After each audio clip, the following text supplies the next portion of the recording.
special episode of Edge of Wonder on ET species. I'm Ben. And I'm Rob. So on our first episode, we covered various ET races such as Arcturians, Pleiadians, Ebens, Mantids. On this one, we're going to be looking at more controversial ones such as ants, Dracos, and the strange case of the Gate 3 incident of the Archeloids. So if you haven't seen our first one, it might be better to watch that first because some races we cover here are connected to the ones there. On these episodes, we decided to create an ultimate guide for you guys on who are these beings from other star systems or other dimensions that are visiting us. There are so many beings, and we had thousands of pages of documents, but you know what? Now I feel like I seriously have a PhD in interplanetary and dimensional beings. Dr. Ben. I'm sure that it'll be useful at some point, at least in the field we're in. Anyway, sit back, grab a coffee. Or tea. Or Ben, grabbing a tea.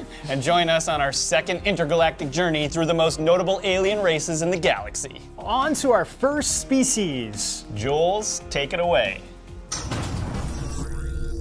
Pleiadians. Mission: assisting humans on their spiritual path and genetic experimentation. Home planet: Sirius, also known as Dog Star. Alignment: benevolent. To be honest, Sirians are kind of complicated. And why is that? Because the Sirius star system has 3 stars and it's filled with all different types of beings. Some really good and some who have their own agendas, but they all look very different. Luckily, majority of them are benevolent towards humans. However, most of them hailing from Sirius B, the tiny white dwarf star, aren't very nice towards humans apparently.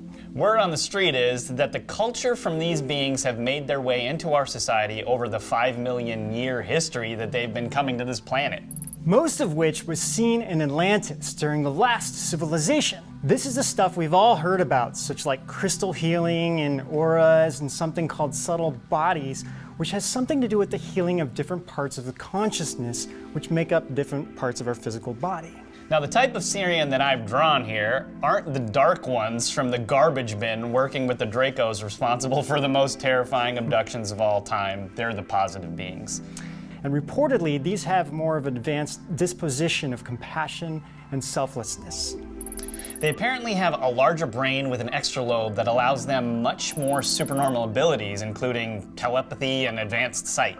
Also, their home planet around the star Sirius is the brightest star in our sky and is also named Dog Star, in which an African tribe that has been around for 5,000 years called them Dogon from Mali was supposedly visited by them, and this tribe had super advanced understanding of astrology, which has even baffled NASA scientists. Yeah, if you haven't heard of them, don't be surprised. Anything that undermines our modern science is kept out of the limelight. But these guys knew about the existence of Sirius B, and even knew about its orbital period, which is every 60 years, which wasn't even discovered until the 50s when we had advanced telescopes. They knew about all of this thousands of years ago, or 1,000 years ago, right? Mm-hmm. To be specific. Yeah. They also discovered the existence of Sirius C, and that their culture was very similar to Egyptian, with similar artifacts and gods worshipped as well, which makes us think that they were both visited by the same extraterrestrials, even though that they were over 2,000 miles away. They also talked about amphibious beings coming from the same star system as the Egyptian god Isis, known as the Numos, and knew about the planets and moons in our solar system. So the next race we're going to talk about, you've all heard of, are the Dracos. Jules, take it away. Dracos. Mission: control and replace the human race. Home planet: Alpha Draconis in the Draco constellation. Alignment: hostile, but some benevolent ones. All right, out of all the ET groups we are covering in these episodes, none are more controversial as the dreaded Draco Reptilians, who come from the Draco constellation, and in their home world is one of the foulest places in the entire cosmos. Now, before we dive into them, there are a lot of different kinds of Dracos. We've been told that some are human hybrids, some are very tall, and some are a hybrid of the Greys. One of the first people to bring these out as we know them today was by EdgeofWonder, who first talked about the shape-shifting reptilians to David Icke in the 90s. In the 90s? Yeah. Now, at the time, everyone thought she was crazy. However, instead of this kind of dying out, it actually got more mainstream, and soon a lot more insiders claimed to have seen them, and now they're a part of the can't say that. Actually, I'm just gonna call them the Illumadonkeys to avoid YouTube censors. So just about all the insiders and ufologists, aside from maybe a few people, talk about them. These could also very well be the demons that are mentioned throughout all the religious texts, folklore, and stories throughout the world. The leaders are supposedly over 15 feet tall, all white, with demonic wings and large slanted eyes. They have super advanced technology, and they're like the master and leaders of human genetic experiments and master cloners. And from what we know, we heard that all genetic modified things out in society originated from them, which is why I believe that there's so much of a backlash in society about this and our foods. Because, I mean, really, who knows what this is doing to our bodies? It's said that they have conquered almost every race they have come upon and would give themselves upgrades, assimilating each race's DNA into their own bodies and acquire their technology and then make them their slaves. It's also said that they have been on Earth for millions and millions of years. This sounds like a bad episode of the X-Men. So, insider Corey Good on the Cosmic Disclosure even referenced that the dinosaurs could have been a genetic experiment which was destroyed by the good forces at work, and they were forced deep under the earth. However, what's complicated is that there are a lot of different races and types of reptilians. Black Project Insider and our good friend Emery Smith also said that he worked with some more human-looking ones that looked more like a cartoon, and they wanted to actually help humans. Yeah, a lot of the insiders, such as also our good friend Laura Eisenhower, say that there are some good ones that broke away long ago and are fighting with the evil ones, but very, very rarely they'll show themselves to humans, since most of us associate them as being bad. Also, if you look at a lot of religions and cultures, they seem to be mentioned a lot. In Egypt, they have a lizard god named Sobek, and in ancient cultures all throughout South America, there was a lizard god named Quetzalcoatl, which means feathered serpent. Also, the Mayans worshipped snakes in their culture, plus the Bible talks about these kinds of serpent demons as well. But also there are some good stories, such as Bodhisattva Nagarjuna, in which Naga means serpent, was given the tantric sutras after being initiated by giant serpents. Yeah, this kind of reminds me of like the difference between when you think of like dragons in the West and then dragons in Eastern culture, right? Like they're all considered serpents, but one's like definitely good, and then one's just like this evil demonic thing, right? Yeah, exactly. Yeah.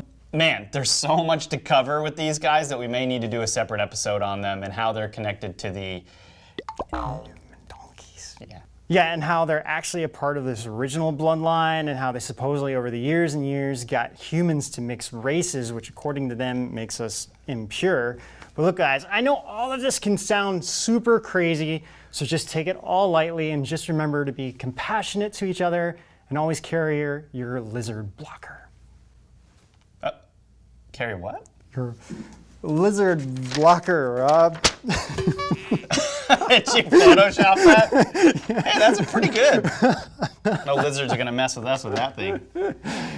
Guys, in this drawing, basically, I had to look through a lot of research and listen to what a lot of people were saying about these Dracos.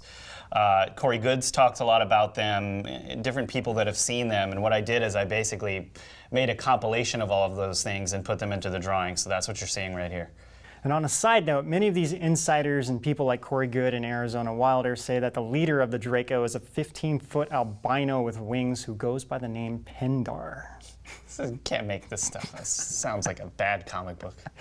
So, and apparently this Pindar guy's eye is supposed to be the eye in the pyramid of the Illumadonkey. So number 13 are the more human-looking Pleiadians. Jules, take it away. Pleiadians. Mission: assisting and studying humans for genetic purposes. Home star: Pleiades star cluster in the Taurus constellation. Alignment: benevolent and some hostile. So Pleiadians are said to be extraterrestrials that most resemble humans. Some sources say they live to be 700 years old. They're spiritually and technologically advanced. As a side note, Cherokee Indians believe they came from the Pleiadian star system. Also, we covered Nordics in our last episode, and Nordic is more of a general term for a lot of the tall, blonde races. One of the major sources for Pleiadian contact is Billy Meyer, who, by quoting our friend Dr. Sala, quote, received much public attention as a result of his alleged visits from Pleiadians from 1975 to 1986, which he supported with material evidence that continues to confound those skeptical of Meyer's claims, unquote. Meyer recounts discussions with the Pleiadians whose goals seem to be assisting humans in understanding the threat from the Reptilians and the Gray Aliens, whose ultimate goal is to enslave humankind. Now, there are many Pleiadian groups from different places in that region, and some can look very different. Some of these tall blonde ones seem to have an ulterior or hidden motives, and some do work with the Dracos, or at least were conquered or controlled by them. The majority of them seem to be positive, though, and most people who have had an experience with them mostly say that it was a really good one. One of the most famous Pleiadians seems to be a being by the name of Lord Ashtar, who's one of the leaders in aiding the human race, which really would be a whole episode if we got into it, so let's move on from here. Next will be the ant race. Jules, what's the deal with these guys? Ant race. Mission. Alliance with Dracos. Home star. Unknown. Alignment. Amoral. So, not too much is known about these guys, but both Emery Smith and Corey Good have both seen them before. Emery said they are similar to the Mantids, which we covered in our first episode, and that they have a special voice box that they use to translate their sound into any human language. He had a positive experience with them and also had a very sad one. He said he was working really closely with one, and soon truckloads of these dead ant beings were brought into the secret underground base. He said they were all working deep underground and they were all killed by some branch of the military, and they wanted to know how they died. So the ant Emery was working with connected with their bodies, because I guess it can access the consciousness even after a body has died, and see its memory before death. Emery actually got really choked up while he was telling this story, because he said he felt an overwhelming sadness emitting from the ant he was working with, and said it was the first time ever he felt sadness from an extraterrestrial. Corey said that some of them do work closely with the Dracos, and when he saw that large albino Draco, there were a few of these ant beings standing up and guarding along with the smaller reptilian ones. However, Corey noted that some may be working with them against their will. So the next race we're going to cover is one of the most benevolent races Ben and I came across, and it's the feline race. Jules, fill us in. What you got? Feline race. Mission. Assisting humans on their spiritual path. Home planet. Avion. Located in the Lyra system. Alignment. Benevolent. So out of all the ET races we're going to talk about in this episode, there's probably none more interesting than this feline race that has an existence of over 1 billion years. It is said that they came from a different universe and existed as light, but when they came into this universe, they settled on a planet called Avion, I'm not really sure, in the Lyra system. So this planet was inhabited by a large number of animals that look similar to lions, so it's said that they decided to reincarnate in a physical body as humanoid lions. They soon started to go through different systems, and some went to Sirius. I mean, man, Sirius must be like the real-life Coruscant. That's like the planet that every ET species is on in the Star Wars universe. You'd know, you wear a Star Wars shirt almost every week. So man, that would be cool if we found out that Coruscant was modeled after Sirius. So you guys might be wondering, what are these cat people like? Well, it is said that they are natural-born leaders and are super intellectual and very gentle and, of course, curious like a cat. Okay, so word on the street is, or I should say galaxy, is that these beings are full of compassion, and that's what guides them, and that they're here to protect the human race and lead us and to help us raise our vibrational levels and wake up from our slumber. They're also one of the leaders in the Galactic Federation of Light, but according to Corey Good, the Dracos can't stand them, I guess too much fluffy goodness, and along with the humans in the Galactic Federation, who are actually the Cabal, they put a kill-on-sight order on these felines. Corey also said that they have technology that can make them disappear so as to hide from the bad beings who want to kill them. However, these felines must be pretty awesome because they're helping keep the Dracos underground. Also, they can be found in Egyptian culture. The cat goddess Sekhmet is supposed to be from this race, which is probably why they worship cats as well. So Rob, we're looking at your drawing here, and it looks like I can see some Thundercat reference in your drawing. Well, that and He-Man were of my favorite shows growing up, and maybe that's actually where this idea came from. Thundercats, oh! So next, we're gonna cover the Venusians, which is where Valiant Thor comes from. The EdgeofWonder. Jules, what do you got for us? Venusians. Mission: assisting humans on their spiritual path. Home planet: Venus. Alignment: benevolent. So this is another one we could do a whole episode on, the case of Valiant Thor, in which we discussed with Laura Eisenhower. Now, some of you guys said we used the wrong photo. There is a debate on which photo is the actual Valiant Thor between Phil Schneider's photo version and Frank E. Strange's version of it. So most likely, these are two different beings from Venus, which is why there's some confusion. We went with Phil's for Laura's interview just because some people have debunked the other. Not saying we agree with them debunking that, but the other is that it's really hard to protest against. Now, Val Thor landed in Alexandria, Virginia, and met with the President Eisenhower to discuss the world's problems and offer advice and counsel on how to deal with and eliminate alien beings that were trying to interfere with humankind. Val mentioned to the president that our world would continue to get darker and more wars and economic imbalance would proceed. Now, we heard some say Val left on March 16th, 1960 to his home planet Venus, and some say he is still here with his ship at Lake Mead. But he did leave a lot of crew, so it's possible a lot of them are among the humans or within the military helping out.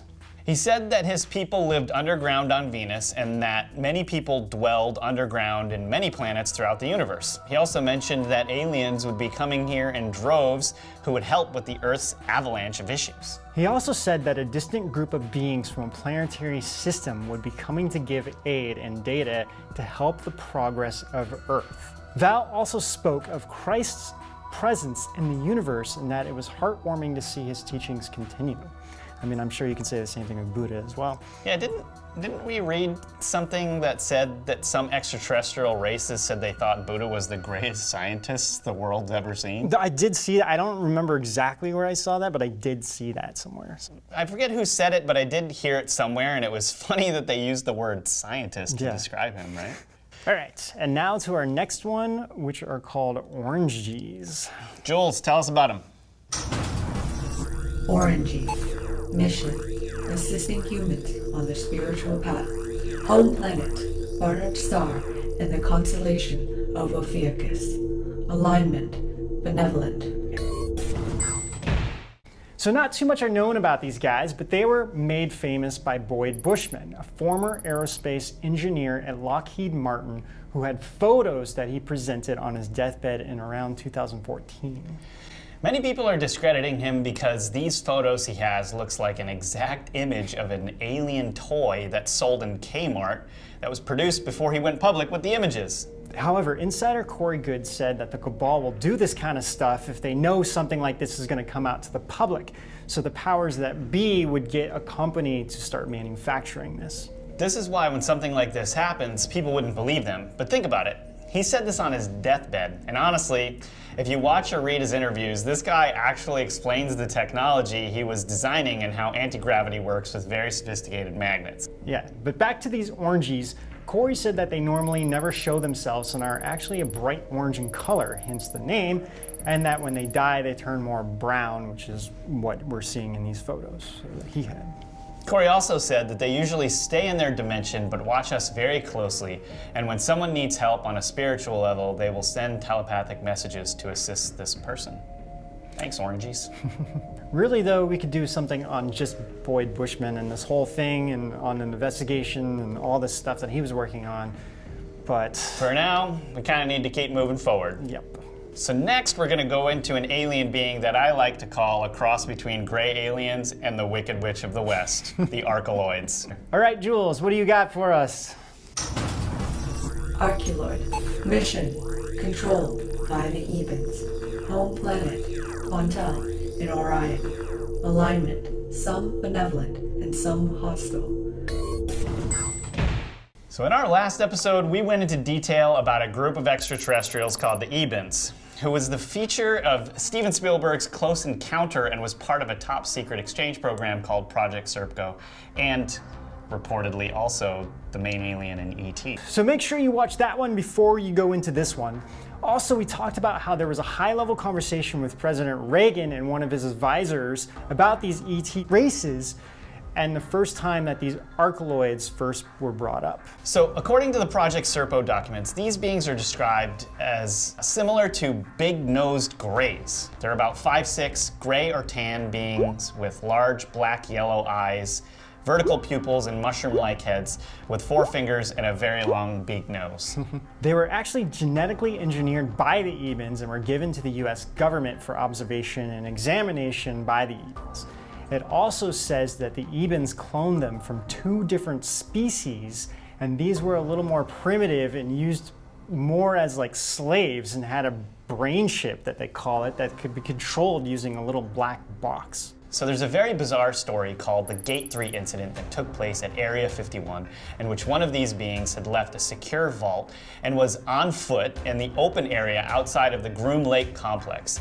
Security and OSI staff, the United States Air Force Office of Special Investigations, were ordered to search the area and detain the stray.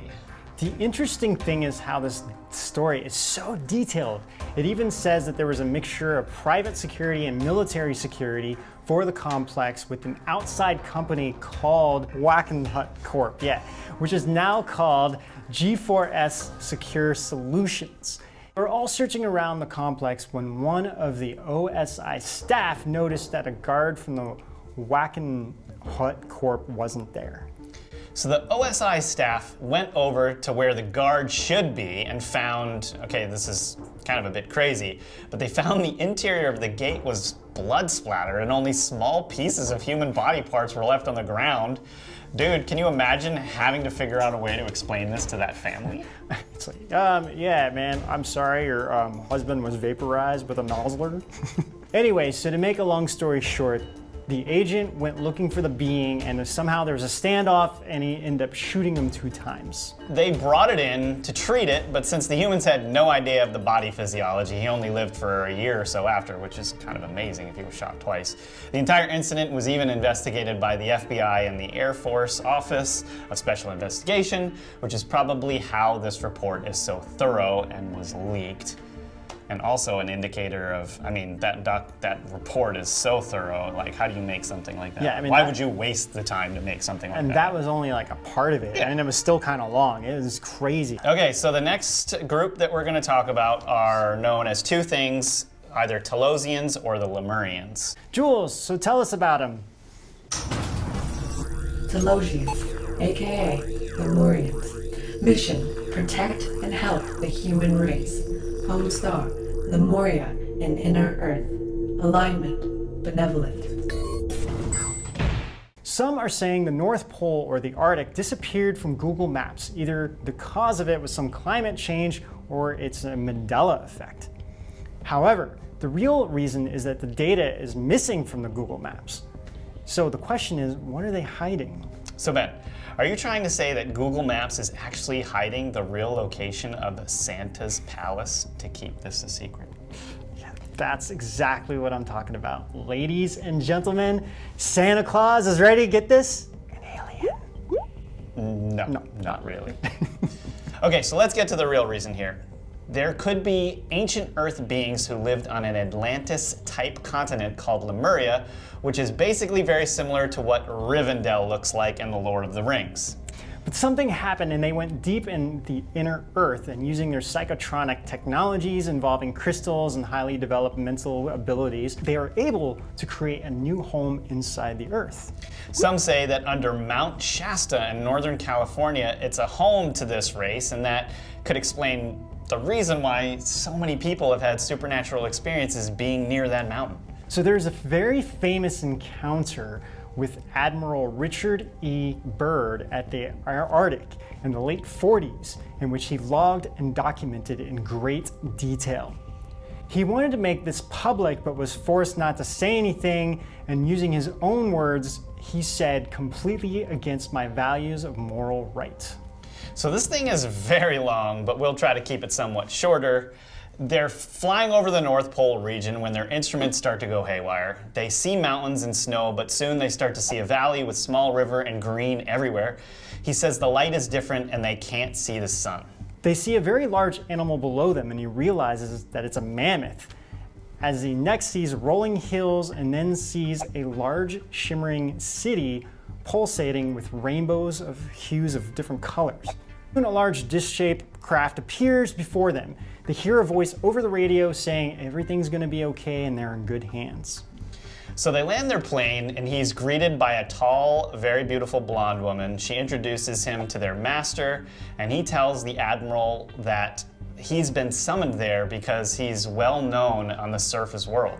This master told him that after all the atomic bombs over Hiroshima and Nagasaki, Japan, they became very worried about the fate of the human race. He said that they tried to warn us before the war, but we wouldn't listen, and now the powers of our world would rather destroy the world in order to get what they want. He said to the admiral, "So now I say to you, my son, there is a great storm gathering in your world, a black fury that will not spend itself for many years.